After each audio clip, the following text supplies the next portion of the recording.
Ալեքսանդրյան, ես կրկին Բայրամովի հայտարարություն, դուք ասում եք բանավոր չեք պատասխանում այդ թեզերին, բայց այնտեղ կար մի միտք, որ դուք երբ որ ժամանակ եք խնդրել, հետո չեք փորձել լուծել, պատճառաբանելով, որ Հայաստանում ձեզ կսպանեն։ Ինչ մտահոգություն ունեիք, ով ձեզ պետք է սպաներ, եւ քանի որ ձայնագրությունների գաղտնալսումներից խոսք եղավ, Սերժ Սարգսյանը ժամանակի նախընտրական շրջանում մի ձայնագրություն էր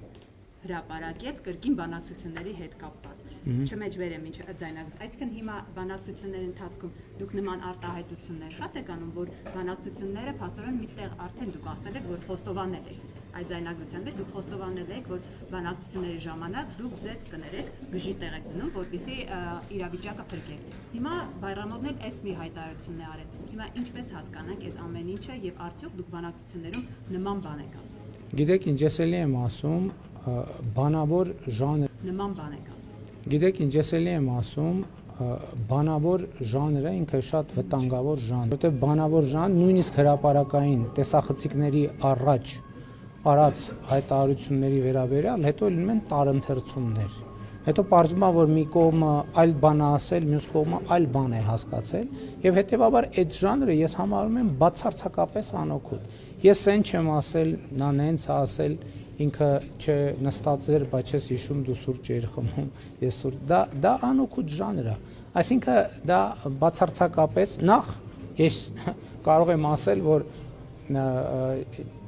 այն հանդիպումները, որին Ադրբեջանի արտաքին գործերի նախարարը հղում է անում, ինքը ոչ միայն դրան չի մասնակցել, ինքը ժամանակ արտաքին գործերի նախարար չի ելվել։ Ինքը բոլորովին ուրիշ պաշտոն, այսինքն ինքն էլ լսել է ուրիշից, գուցե այդ ուրիշը լսել է ուրիշից, գուցե այդ ուրիշը լսել, ես չգիտեմ, բայց ես ներողություն եմ խնդրում, բայց ասում եմ առավել եւս այն մարդու ասածը, որ այդ ժամանակ չի եղել այդ կարգավիճակում անիմաստ։